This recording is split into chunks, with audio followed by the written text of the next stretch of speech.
বৌমা নিজের থেকে খারাপ হয়ে যায় না। বাড়ির পরিবেশ এমন করে দেওয়া হয় যে বৌমা না চাইতেও খারাপ হয়ে যায়।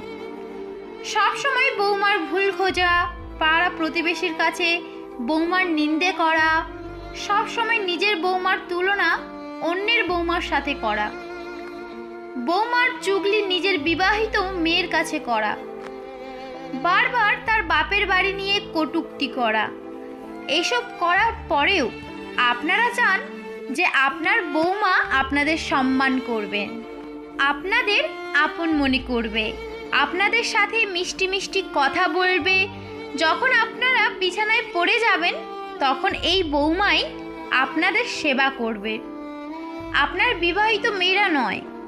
তাই আজ যদি একটু সম্মান আর একটু ভালোবাসা আপনারা তাকে দেন, তাহলে কাল বুড়ো বয়সে আপনারা সেই সম্মান আর ভালোবাসা অবশ্যই ফিরে পাবেন।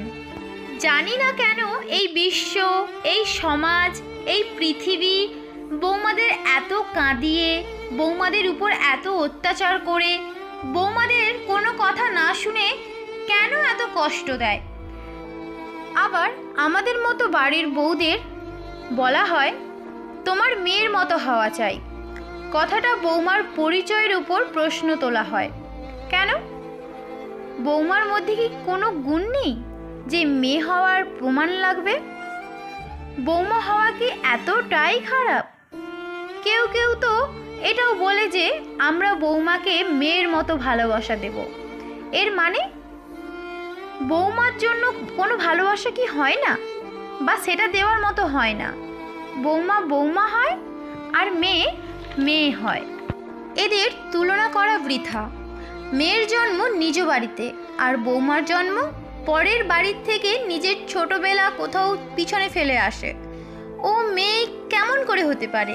আর কেনই বা হবে ও মেয়ের মতো কখনো? আমি বলবো আমি ছোট থেকে অন্য কারোর মেয়ে ছিলাম, এখন হঠাৎ করে নিজের স্ট্যাটাস কিভাবে পাল্টাই? আমি হব না অন্য কারোর মতো, আমি আমার মতোই পরিপূর্ণ। যদি পারো আমার খারাপ সময় আমার পাশে থেকো। আমার স্বাভাবিক দুর্বলতা নিয়ে উপহাস করো না, আমার মাতৃত্বের ওপর প্রশ্ন করো না।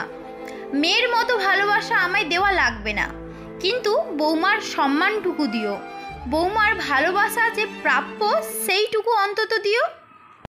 তো বন্ধুরা, আমার কথাগুলো তোমাদের কেমন লাগলো? আমার ভিডিও এবার তোমাদের কেমন লাগলো?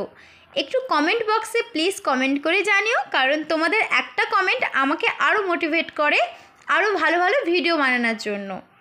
দেখো বন্ধুরা, আমাদের তাল গাছে কত তাল ধরেছে। তালের জিনিস খেতে আমার খুবই ভালো লাগে। তোমাদের সবার থেকে বেশি কোনটা খেতে ভালো লাগছে তো সেটা একটু কমেন্ট করে প্লিজ জানাবে। আর আমার সবার থেকে যে তালের একটু বড় সাইজে যেটা বড়া হয় আর একটু ছোটোগুলো সেগুলোকে বলে গুলগুলি। তো আমার গুলগুলি খেতে কিন্তু হেভি লাগে, মানে খুবই ভালো লাগে। দেখো বাবুকে সকাল সকাল টিউশন যাওয়ার জন্য রেডি করে ওকে আমি টিউশন দিতে যাচ্ছি। বাড়ির মানে দুটো বাড়ির পরেই ও টিউশন পড়ে আর কি। আর এখনও ছোটো বাবু ঘুমোচ্ছে আর ওই যে ঘুমাচ্ছে, আমি এই ফাঁকেই যতটা পারি কাজ এগিয়ে দেওয়ার চেষ্টা করি। দেখো বাবু আমাকে টাটা করলো আর ও চলে গেল টিউশনে। দেখো বাবুকে ছেড়ে আমি ঘরের দিকে চলে এসেছি। এক এক সময় ও কিন্তু ঘুম থেকে উঠে যায় আর এক এক সময় ঘুম থেকে উঠে না। তো যখন আমি বাড়িতে আসলাম তখন দেখলাম ও ঘুম থেকে অলরেডি উঠে পড়েছিল আর দাদুর সাথে একটু খেলু করেছিল। আর দেখো এইদিকে বাগানে ঘুম থেকে সবাই উঠেছে, ওই জন্য চুলটা দেখতে পাচ্ছ এবড়ে খেবড়ে একটু। তো যাই হোক, আমার বাবুর ডাক নাম তাতাই। তো তাতাই এখন ফুল তুলছিল, তো সেটা একটু শেয়ার করার চেষ্টা করলাম। আচ্ছা বন্ধুরা, এই যে কলা গাছের মতো দেখতে এই গাছটার নাম কি দেখি কতজন পারো কমেন্ট করে একটু জানাও তো। আচ্ছা এইদিকে দেখো একটু হালকা জঙ্গল টাইপের বাগান হয়ে গিয়েছিল অনেকদিন পরিষ্কার করা হয়নি বলে। আর একদিকে শ্বশুরমশাই অনেকটাই পরিষ্কার করে দিয়েছিল, দেখছো তো। আর বাগানে এত পাতা পড়ে গাছের যে কি বলবো, যত রাজ্যের পাতা সব আমাদের বাগানেই এসে পড়ে, এরকম টাইপের পরিস্থিতি। আর বাগানটা অনেকটা পরিষ্কার লাগছে, সেটা ওই জন্য একটু শেয়ার করার চেষ্টা করলাম। আর এদিকে দেখো মাথায় একটা ফুল কোথা থেকে উড়ে এসে জুড়ে বসে পড়লো। মানে ভিডিও করার সময়ও কেউ একটু শান্তি করে ভিডিও করতে দেয় না আমাকে। বাবু এদিকে দেখো টিউশন থেকে চলে এসেছিলো আর ওকে আমি খিচুড়ি আর মাছ ভাজা একটু খাই দিয়েছিলাম।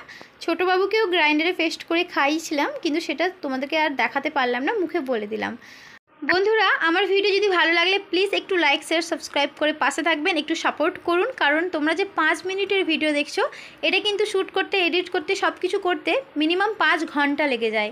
তো একটাই রিকোয়েস্ট, ভালো লাগলে অবশ্যই পাশে থাকবেন। আবার দেখা হচ্ছে নেক্সট ভিডিওয়। সবাই ভালো থাকবেন, সুস্থ থাকবেন। ধন্যবাদ।